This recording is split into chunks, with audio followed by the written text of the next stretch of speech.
सुनने वाले सभी श्रोताओं का गुणायतन परिवार हार्दिक अभिनंदन करता है। आज थोड़ा सा देरी हुई, इसके लिए भी यहाँ की कमेटी क्षमा प्रार्थी है, क्योंकि प्रकृति अनुकूल नहीं होने से आज परम पूज्य महाराज श्री ने अपना शंका समाधान का स्थान हासिल कर दिया है, जिससे कि अब आपको घर बैठे अपनी शंका को समाधान मिलेगा। चलते हैं शंका समाधान की इस सत्र की ओर। परम पूज्य महाराज श्री के चरणों में आज की प्रथम शंका के लिए मैं आमंत्रित कर रहा हूँ श्रीमान सुनील जी अजमेरा हजारीबाग आए और परम पूज्य महाराज श्री के चरणों में अपनी शंका निवेदित करें। बोलिए मुनीश्वर प्रमाण सागर जी महाराज की जय। महाराज श्री कन्या को विद्या करने और कराने वालों को क्या दोष लगता है, इसको विस्तृत बताएं, ताकि आज ये बहुत ही ज्वलंत प्रश्न है। आपका प्रश्न बहुत ज्वलंत था, मैंने इस पर काफी गंभीरता से चर्चा की। अब मुझे प्रसन्नता है कि मेरी चर्चा का परिणाम की सामने आया। मैंने इस विषय में जब चर्चा की तो उसके बाद लगभग 200 लोगों ने आकर के मुझसे चर्चा की। तो गंगा हत्या या हत्या ही अपने आप में बहुत बड़ा पाप है, और ऐसे पाप से पूरी समाज को पूरी मानव धर्म को तभी हम अपनी समाज में आगे ये कुछ पुनरावृत्ति न हो, इसलिए मैं विस्तार से नहीं करूँगा। मिठूलाल जी जैन कटनी वे अपना प्रश्न। नमस्ते महाराज, मेरा प्रश्न यह है कि महाराज इस समय कुछ लोग ऐसा कह रहे हैं कि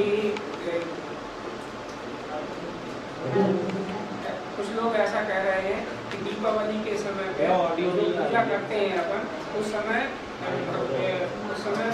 गणधर देव की मूर्ति रखकर उनके चरण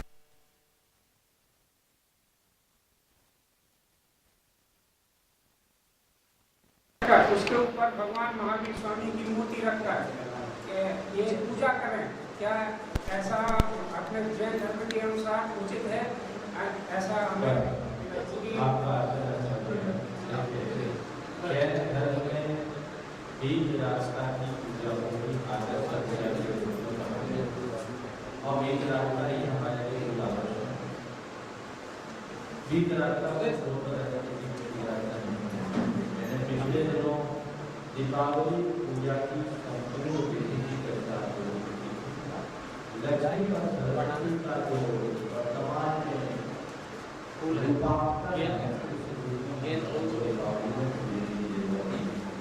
ज्ञान लक्ष्मी से लक्ष्मी है और केवल ज्ञान की बात करी सरस्वती। तो हम गणधर परमेश्वरी की पूजा आराधना करें, महावीर स्वामी की पूजा आराधना करें, जिनवानी की पूजा करने सारे कार्य हो जाएंगे।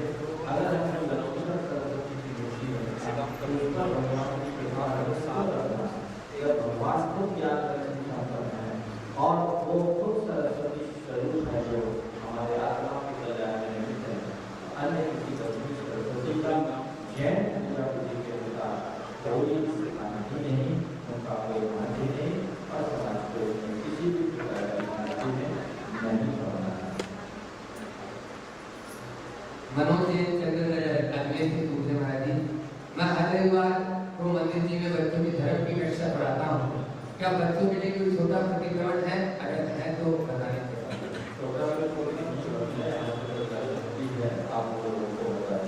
देखिए एकदम संक्षिप्त प्रतिक्रमण प्रकाशित प्रतिक्रमण जो आपको दिया, तो प्रतिक्रमण का रूप क्या होना चाहिए भगवान के समझ में और भगवान से कहें, भगवान की प्रतिक्रमण का और मैंने है भगवान, मैंने आज पढ़े नाम कर मन वचन प्राण सिर्फ कार्य अनुमोदन से अपने किसी भी व्रतों में नियमों में दोष लगाए हैं, उसमें अधिकार अनाचार किए हों, तो मैं उसकी निंदा करता हूँ, उसकी गणना करता हूँ, उसकी आलोचना करता हूँ। मेरे विरोध एक इंद्र से लेकर के 25 लेकर किसी भी प्राणी को मैंने आघात पहुँचाया तो उसके लिए मैं क्षमा मांगते हुए सबको क्षमा करता हूँ और सबसे क्षमा मांगता हूँ, और आगे इस प्रकार की दोषों की पुनरावृत्ति न हो, ऐसी शक्ति आप हमें प्रदान करे, ऐसी प्रार्थना करता हूँ। ये जरूर करना है, इससे 100% बहुत प्रार्थना।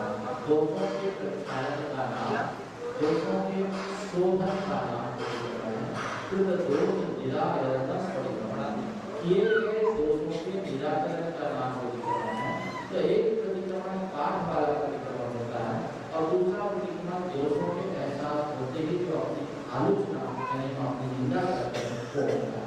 तो जब भी आपको ऐसा कुछ लगे कि मैंने कुछ गलत किया, तुरंत आप परिक्रमण करें यानी आप पहचान करें, ये पापों के शोधन निमित्त है। हम रसों का तो त्याग करते हैं पर विचारों का त्याग नहीं कर पाते। विचारों का त्याग कैसे करें? सीमा जी जैन गुड़गांव। देखिए, विकारों का त्याग करने के लिए विकार अनादि संस्कारों का परिणाम है। हमारे संस्कार विषय परिणामों के निर्भर हैं और जब हम विषय परिणामों को दूर करने के लिए संकल्पित होते हैं तभी उनका निवारण होता है और उसका होता है। तो अपने विकार को जो आप दूर करना चाहते हैं तो सबसे पहले संकल्प लें। दूसरी बात, उन विकारों के प्रति सजग बनें। माने मेरे ऊपर कोई विकार हावी न हो। जैसे ही आपने किसी विकार को जीतने का संकल्प किया, वो विकार आपके चित्त में पूरे आप सावधान हो जाए, सजग हो जाए, तुरंत अपनी निंदा लगा करें और नौका करो। जैसे मान लीजिए किसी की गाली देने की प्रवृत्ति, ये विकार, आपको जैसे पता लगा कि मैंने गाली दी, आप अपनी बात बीच में और अपनी निंदा करें, अपनी गधा करें, मैं अपने पैर से बाहर आया, मैंने गलत किया, मैं ऐसा पुनरावृत्ति नहीं करूँगा। आप विकार के प्रति ज्ञान। पहली बात संकल्प, दूसरी बात सजगता और तीसरी बात सक्रिय। आप अपने विकारों को जीतने के लिए सजग ही न रहें, सक्रिय भी बने, तत्पर बने रहें। आपकी तत्परता ही आपको विकारों से मुक्ति दिलाएगी। व्रतों को बहुत ऊपर से ग्रहण किया जा सकता है, लेकिन परिणामों की शुद्धि तो हम अपनी जागरूकता से ही कर सकते हैं।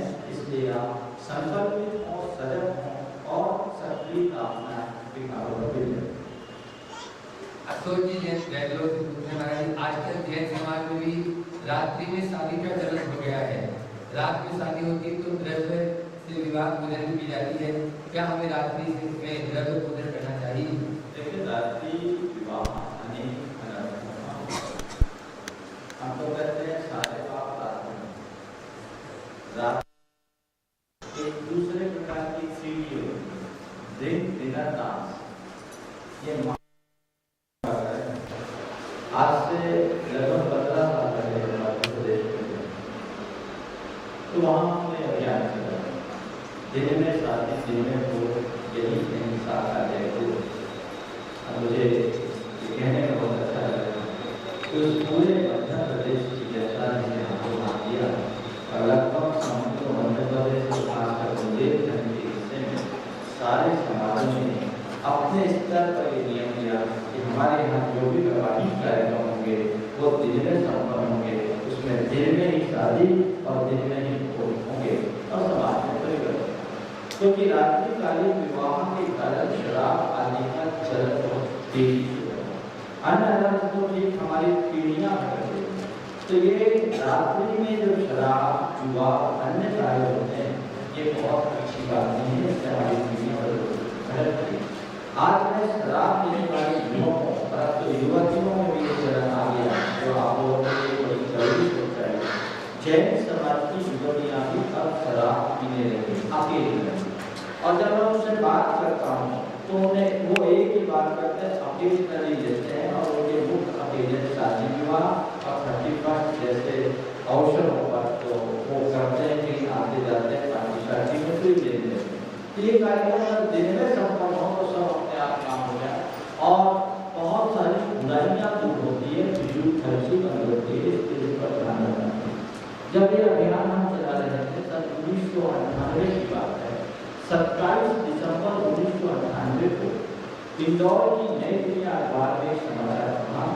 उस समय वो पाकिस्तान से संबद्ध समाचार था, वहाँ नवाज शरीफ की सरकार थी और उसमें लिखा कि पाकिस्तान की अर्थव्यवस्था को ठीक बनाए रखने के लिए सारे निकाह के और पार्टियों के आयोजन दिन में संपन्न किए। ये यहाँ पाकिस्तान, वहाँ की कैबिनेट ने यह फैसला किया। तो ये बहुत बड़ी कुरीति है जैन धर्म की दृष्टि से, तो ये सर्वथा निंदनीय है। इस तरह का नहीं करना। हमने पुराणों को पढ़ा, तीर्थंकरों के विवाह के कार्यक्रमों को देखा, त्रिशत सराफा पुरुषों के विवाह के कार्यक्रमों को देखा, ऐसे एक भी विवाह की विधि मिलने के लिए जो संभव हुई हो, सारी परंपरा दिन की है। कुछ लोग इस बात को लेकर भ्रमित होते हैं, पंडितों के चक्कर में, कि दिन में लगन अच्छे नहीं होते, रात में लगन अच्छे होते हैं। तो जितने महान पुरुषों की शादी विवाह हुई वो तो बड़े गर्व होंगे। ऐसा नहीं, लगन 12 लगन दिन भर में 12 राशियों के 6 दिन में होते, 6 रात में होते, सब अच्छे होते हैं। और मन अच्छा तो सब अच्छा। हमें ऐसा कोई कार्य नहीं करना जिससे कि धर्म की मूल परंपराओं पर उठा रखा हो। समाज के उसमें बहुत तत्परता से आगे आना चाहिए। और मैं खासकर युवाओं से कहूँगा कि वे ऐसे कार्यक्रमों को इनका बहिष्कार करें, इन्हें प्रोत्साहित नहीं करें। और ये है कि हम जैन धर्म की मूलभूत परंपराओं में डूबी अपनी क्रियाओं को संपादित करने की रुचि है। तैयार है क्या बिस्तर में लेते लेते नमोकार मंत्र का उच्चारण किया जा सकता है? संदीप कुमार जैन फरीदाबाद। बिस्तर में लेते लेते नमोकार मंत्र जप करते हैं। एक नमोकार मंत्र ऐसा मंत्र है जिसको जब चाहे जाए। नमोकार मंत्र की कुछ खास विशेषताएं हैं जिससे बहुत कम लोग अवगत हैं।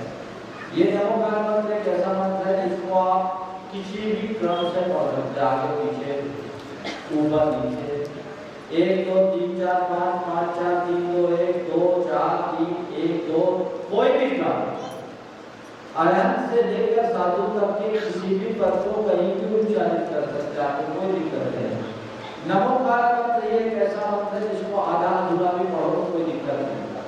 अकेले नमो रहता हो तो चलेगा, नमो सिद्धांत हो तो चलेगा, नमो आइडिया हो तो चलेगा, पूरा एक पद बोलो तो चलेगा, और एक अक्षर बोलो तो भी मंत्र है। आ सी आ उ आ सी आ उ शा, ये नमोकार मंत्र की महिमा। और एक कभी भी बोलो आप पवित्र हो।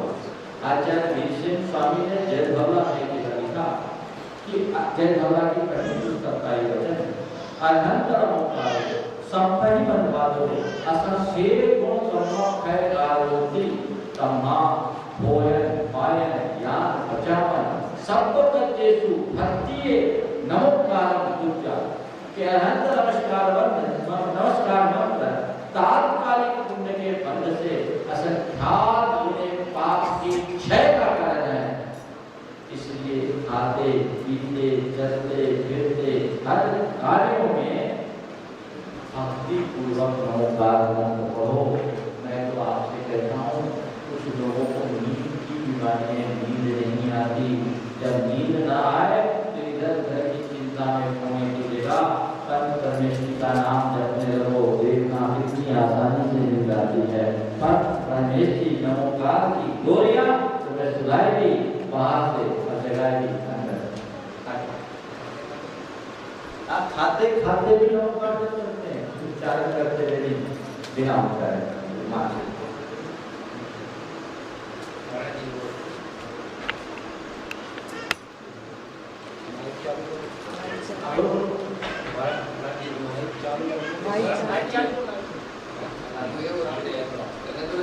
हमारा प्रश्न ये महाराज जी, पिछले जल प्रवाहों की तीव्रता इस जल के कोण कितने कम कर सकते हैं?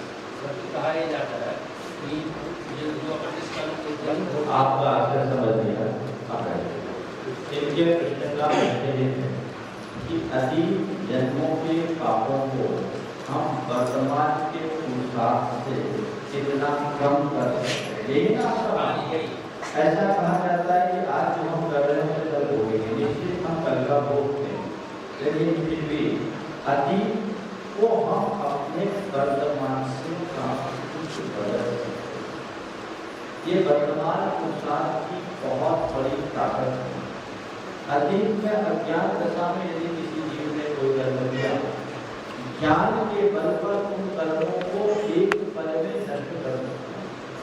ऐसा कहते हैं कि कोटि जन्मों का पाप एक यानी जीव 3 मुक्ति के बल पर श्वास मात्र में नष्ट कर देता है। करोड़ों जन्मों के पाप को एक जन्म का नहीं, करोड़ों जन्मों का पाप तब नारी तिहिमुक्त तो खबे को श्वास मिलते हैं। एक श्वास मात्र में, एक उच्छ्वास मात्र में कोटि करोड़ों जन्मों के पाप को नष्ट करने की सामर्थ्य है। तो अतीत में आपने कोई पाप किया, पाप हुआ और उसका आपने पश्चाताप किया, उस पाप को आप साफ भी कर सकते हैं। धर्मरुचि गिरिराज का उदाहरण आप याद करें कि जो एक अंतर कुछ घंटों पहले सप्तम नर की आयु के बंधनी जो हो गए थे, वे ही जागे तो मोक्ष चले गए, केवल ज्ञान को प्राप्त कर गए। ऐसे नहीं आख्या है। इसलिए मैं आपसे कहता हूँ, अतीत तो पास हो गया, आपके हाथ में तो केवल प्रेम है। मैंने अतीत में पाप बांध लिया, पाप बांध लिया, पाप बांध लिया, रोने से थोड़ी कुछ होगा। हमारा पुरुषार्थ तो अतीत के पाप को साफ करने का ही तो है। सारा मोक्ष मार्ग किसके लिए है? अतीत में किए गए पापों के प्रक्षालन के लिए। इसलिए अतीत व्यतीत हो चुका, उसका रोना मत हो, वर्तमान को संभालो, भविष्य में उज्जवल हो जाएगा।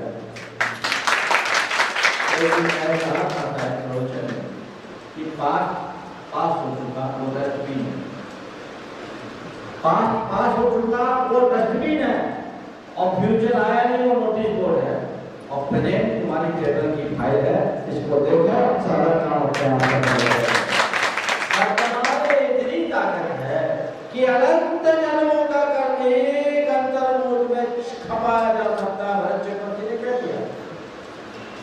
भरत चक्रवर्ती ने अपने अनंत संसार के कर्म को एक अंतर्मुख में नष्ट कर दिया। बहुत बड़ी ताकत है हमारी साधना में। शुद्ध भाव पूर्वक अच्छे परिणाम पूर्वक यदि कोई मनुष्य संकट को प्राप्त करता है, निश्चित रूप से वह उसका चमत्कारिक परिणाम पाता है। इससे अधिक हो गया।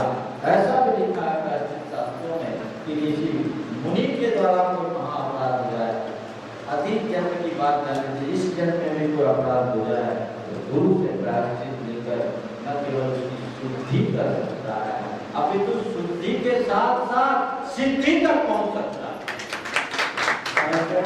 तो आप अपने आप को संभालिए। आज महाराज जी की दिशा में दीक्षाएं हुई और उससे संबंधित जयपुर से मोहित जी जुड़ रहे हैं कि दीक्षा किस पुण्य की वजह से होती है? देखिए, दीक्षा को साधन करना है। दीक्षा अनेक जन्मों के जोड़ने से होती है। इतनी बड़ी मनुष्य जीवों की राशि 29 अंक का प्रमाण मनुष्यों के बीच केवल मुनियों की संख्या 3 का 9 लोगों की कभी करें हमेशा 3 का 9 मुनियों की संख्या 700 है, ज्यादा कताई होती है, लेकिन ये मैक्सिमम हम लोग तो कितने कम है? आज इस भारत में 135 करोड़ मनुष्य हैं। भारत के विश्व में जितने भारत की 135 भारत में 135 करोड़ मनुष्यों में इस दिगंबर मुद्रा को धारण करने वाले कितने हैं? 300 दिगंबर को 300 नहीं है, पूरी पिछली 1000 के बहुत थोड़े। तो ये महान पुण्य के परिणाम स्वरूप मिलता है। बहुत लोग सोचते रह जाते हैं, नहीं होता। आज गुरुदेव के हाथों से इच्छा हुई, मैं तो मानता हूँ ऋषिकेश का जो अब शीतल सागर हो गए परम पुण्य था। आचार्य गुरुदेव के इतिहास की ऐसी पहली दीक्षा जिसे आज के बाद लोग पिछी भेंट करते हुए निवेदन कर रहा है, गुरुदेव के पिछी मेरे हाथ में स्थायी आ जाए तो कितना अच्छा हो आपका आशीर्वाद। ये अद्भुत है। आज कई लोग उनके चरणों में वर्षों से अपना मत्था टेक रहे हैं, बार बार निवेदन कर रहे हैं, लेकिन वो सौभाग्य को नहीं मिल पा रहा। ये गुरु की कृपा पुण्य से भक्ति है। जिन्हें दीक्षा मिली वे भाग्यशाली हैं, और जो दीक्षा की भावना रख रहे हैं वे भी भाग्यशाली हैं। थोड़ी भावना को प्रगाढ़ बनाए। पुण्य को देना है ताकि आप भाग्यशाली से सौभाग्यशाली जीवन में आ सके। संकलित परिणामों में दिया गया चंदा दान कहलाएगा क्या? रेखा पांड्या ध्यान से। संकेत परिणामों से दिया गया चंदा दान तो है, लेकिन वो सारे से पुण्य के करने का कारण उससे पुण्य क्षीण हो जाता है। और अगर संकलेश की अधिकता है तो पुण्य की जगह कुछ अंशों में पाप होती है। कई बार लोग दान देने के लिए जाते हैं समाज में धनी मानी लोगों के पास, और ऐसा देखने में आता है जिनके पास दान देने के लिए गए क्योंकि उनकी गुडविल है, हैसियत है, तो उनकी इच्छा नहीं होती और वो देते हैं और मुंह से कई बार शब्द भी निकल जाता है, फंस गए। आज उन लोगों ने आगे घेर दिया। कई ऐसे लोग हैं जिनके आज सामाजिक कार्यकर्ता जाते हैं तो देख के ही दाएं बाएं होने की कोशिश करते हैं। बंद हो। मैं आपसे एक बात कहूँगा, आप दान कभी भी दो तो हर्षपूर्वक दो। दान दे मन हर्ष विशेष। अगर दान नहीं दिया तो खुशी मनाओ, रो मत, और नहीं देना तो बिल्कुल मत। एक जगह क्या हमारा चतुर्मास चल रहा है, अब चतुर्मास चल रहा था, वहाँ एक कार्यक्रम था, कार्यक्रम में बोली लगी। बोली लगते लगते एक व्यक्ति ने एक व्यक्ति से कहा तुम योगा कह रहा है, अभी बोली बोली लगी शुरू करो। बीच में बोले एक बार कह रहा है, दूसरा उसने अपने मुंह से बीच में एक बार कह रहा है, उसने सोचा कि बोली तो आगे जाए। समर्थ आदमी था, 1,11,000 दे सकता था, लेकिन मुंह मलिन हो गया कि 1,11,000 आज हमारे लग गए। ऐसा बहुत खराब चीज है और मुश्किल से निकलते 1,11 लग गए। मैं आपको क्या बोलूं, उनकी धर्मपत्नी नहीं पड़ी, उसने दूर से पति का चेहरा देखा और धर्मपत्नी थोड़ी भारी भी थी। खुद आगे आगे सबके सामने कहा, अरे सौभाग्य मानो कि 1,11,000 में बोली अपने बोली के अपना कितना हो भाग्य, आप अपना प्रसन्नता को व्यक्त करो, श्रीमत चढ़ाओ यहाँ करके कि कितना मौका ये बोली तो 5 लाख में। पत्नी ने पूरा अपने पति के हृदय को बदल दिया। बाद में पति पत्नी दोनों मेरे पास आए और पति ने अपने शब्दों में कहा, महाराज आज इन्होंने मुझे संभाल लिया। मेरे मन में तो पहले एक बड़ा विकल्प आ गया था कि दान मैंने घर मैंने सलाह की न कुछ की, मानसिकता थी नहीं, मैंने दे दिया और में संक्लेश हो रहा था, लेकिन ये स्वाध्याय सीख है, इसने मुझे संभाल लिया। तो बंधुओं मैं आपसे हमेशा ये कहना चाहता हूँ, या तो दो मत और दो तो सोच कर दो, देने के बाद मत सोचो बोलो जो हो गया तो अच्छा, संदेश क्यों? देखो दान देने वाले दानी कैसे होते हैं। मेरे संपर्क में एक व्यक्ति है जिनने एक बड़ा दान दिया, संयोग से शेयर बाजार से संबंधित है और शेयर बाजार में उनको भारी नुकसान है। लाखों का दान करने वाले व्यक्ति के पास 11,000 के दान देने की ताकत नहीं। उस नुकसान के पूर्व उन्हें एक चादर का बड़ा चतुर्मास कराया था, काफी तो किसी ने उससे कहा कि तुमने अगर ये खर्चा नहीं किया होगा तो अच्छा होगा, तो अभी तुमने घर में दान में लगा दिया, कम से कम वो तो बचता। उस आदमी ने जवाब दिया, जिनके मन में संदेश होगा उनको मैं कहना चाहता हूँ, उस आदमी ने जो जवाब दिया वो ध्यान देने लायक है। उसने कहा भैया जब आग लगती है तो सब भस्म होता, अच्छा हो अच्छे में लग गया तो दान देने के बाद संदेश का अभाव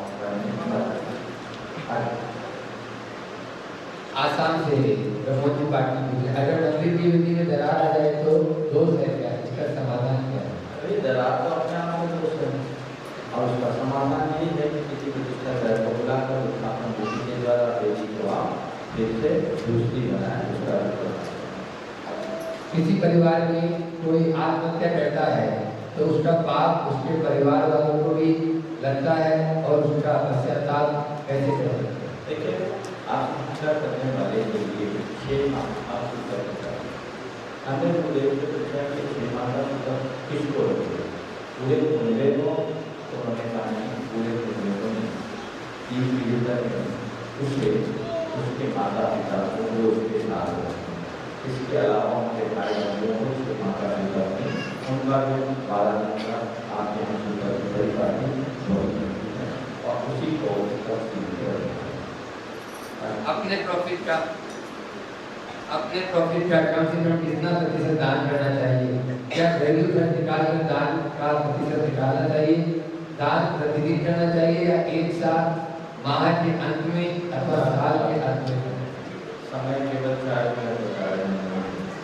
प्रतिदिन आप अपने जरूरत जो भी व्यक्ति दान करें न्यूनतम 10% का दान करें। दान का एक बड़ा अलग कंसेप्ट है, तो विस्तार से चलना है। दान के स्वरूप को जब आप समझेंगे और दान के औचित्य को समझेंगे तो आप ये 10% नहीं, आप और अधिक दान करने के लिए उत्साहित होंगे, क्योंकि दान जीवन के कल्याण से जुड़ा हुआ कर्म है। न्यूनतम 10% का दान करना चाहिए। ये आप अपनी सुविधानुसार कर सकते हैं, एक बार इकट्ठा करके साल के साल भी कर सकते हैं, बीच में भी कर सकते हैं, जहाँ जब जैसी आवश्यकता हो उसके अनुरूप कर सकते हैं। इस प्रकार इस दान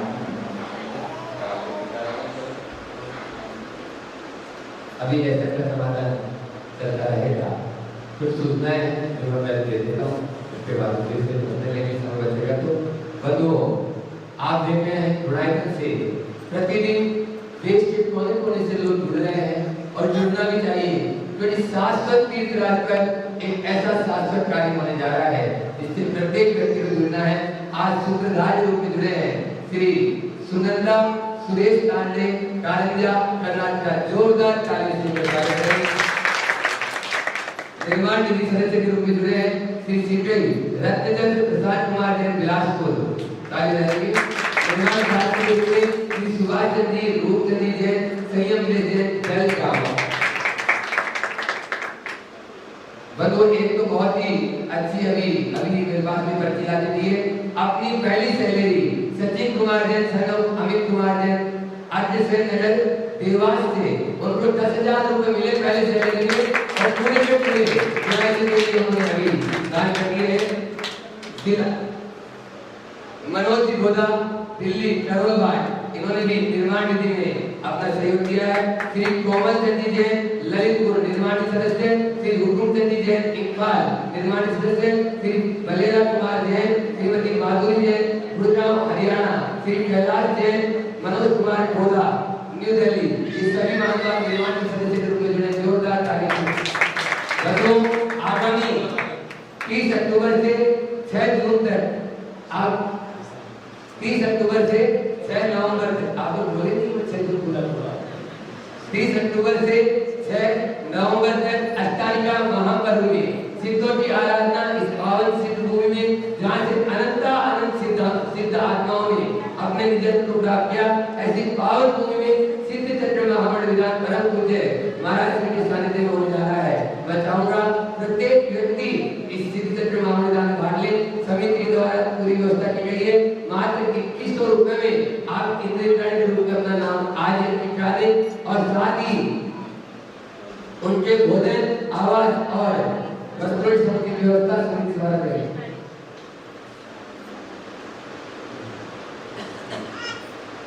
रजिस्ट्रेशन का जो समय है वो 2 दिन और बढ़ा दिया गया है, इसलिए आपको लाभ और प्राप्त हो रहा है।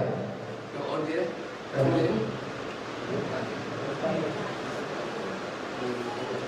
बंधुओं, जिन महानुभावों ने गुणायतन में दान राशि जमा कराई है, बहुत सारे महानुभावों ने दान राशि जमा कराई है, जो घोषणाएं की वे जमा भी हुई है, लेकिन पर्याप्त सूचना के अभाव में हम उनको रसीद निर्गत नहीं कर सकते हैं।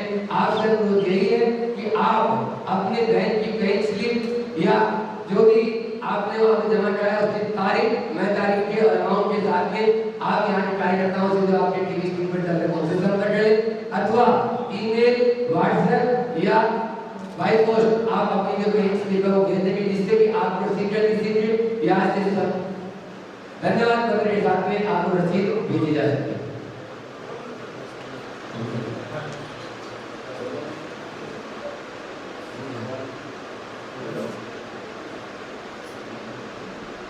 विमति से भी गया है।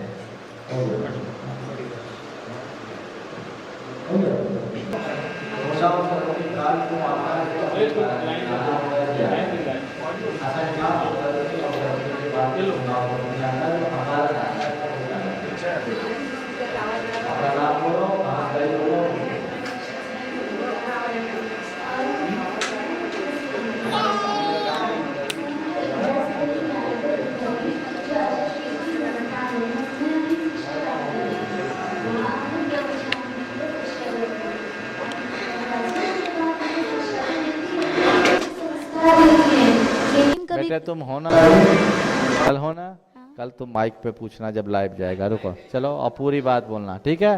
प्रतिभा स्थली के बारे में बताना। चलो, हाँ हाँ हाँ, कल बोलना। आचार्य श्री के आशीर्वाद से संचालित संस्था है, ठीक है? ये जो बोल रही हो वो सही है। हाँ बोलो। मेरा प्रश्न है महाराज जी, जैसे तीर्थ यात्रा के लिए अपन निकले तो जिनवानी साथ में रखे तो कोई दोष है क्या? जिनवानी रखो, विनय से रखो। चलो पढ़ सकते हैं ना? पढ़ सकते, शुद्धि पूर्वक। अशुद्धि जैसे अपने अशुद्धि नहीं है। आगे बढ़ो, आगे बढ़ो। जिनवानी में लघु प्रतिक्रमण में वर्ग और शल्य दंड क्या होते हैं? देखो, शल्य तो माया मिथ्या निदान 3 शल्य होते हैं। दंड होते हैं मन दंड, वचन दंड, काय दंड। ये मन वचन काय की दुष्प्रवृत्तियों को दंड कहते हैं। वर्ग कहाँ आया? गारव होना चाहिए, गर्व होना चाहिए। किसका प्रश्न है? आदेश जैन कौन है सागर से? गर्व है, वर्ग नहीं। रस गारव, रिद्धि गारव, 7 गारव के भेद से, यानी अभिमान। पुराने जमाने में मुनि लोग भी रसायनों की सिद्धि कर लेते थे, उसका अभिमान होता था। रिद्धियां हो जाए उसका अभिमान, या खूब ठाट बाट हो जाए उसका अभिमान। चलिए आगे। नमस्ते।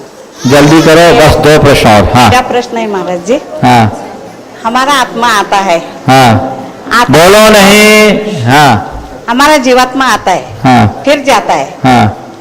आता है कहाँ से और जाता है कहाँ से, इसका हमको ज्ञान क्यों नहीं होता है? एक बार एक बच्चे से हाँ, किसी दार्शनिक ने पूछा कि आत्मा, ये दीप जलाया और दीप को पूछा जला करके कि इसमें से ज्योति कहाँ से आई। दीपक जलाया हाँ, और ज्योति कहाँ से आई। बच्चा बहुत तेज था, उसने दीपक को बुझा दिया हाँ, और पूछा कि कहाँ से आई, ये मैं नहीं जानता, आप ये बताओ गई कहाँ। क्या? कहाँ से आई ये मुझे पता नहीं, ये ज्योति गई कहाँ? तो बोला जहां गई वहीं से आई। समझिए, ये चला आ रहा है। चलिए नमस्ते। आगे। और एक है। आप कल पूछना मत। हाँ, अच्छा पूछ लो। नमस्ते। सीनियर सिटीजन है, पूछो। मुझे क्या लग रहा है, बुजुर्गों को घर में सम्मान होता नहीं, उसकी अच्छा पालन पोष होता नहीं। एक प्रश्न मेरे पास रखा, कल का पहला प्रश्न मैं ये लूंगा। बहुत ज्वलंत प्रश्न है और इस पूरे संकट समाधान के सत्र में मुद्दा नहीं उठा, कल लूंगा। चलो। इसके लिए मुझे भी उनकी थोड़ी सेवा करने को जी मन चाहता है। ठीक है। इसके लिए मैं क्या करूं? कल बताऊंगा। देखिए, शंका समाधान का आज का ये प्रयोग बहुत सार्थक प्रयोग हुआ। अब यहाँ ब्रेक ले लो, जिनको पूछना है कल रहेंगे, कल पूछने का मौका मिलेगा। अपनी शंका पहले से लिख के दे देना, विदाउट स्क्रूटनी के कोई भी प्रश्न यहाँ नहीं पूछे जाएंगे। बहुत सारे प्रश्न हैं, 8-10 प्रश्नों का मौका मिलता है।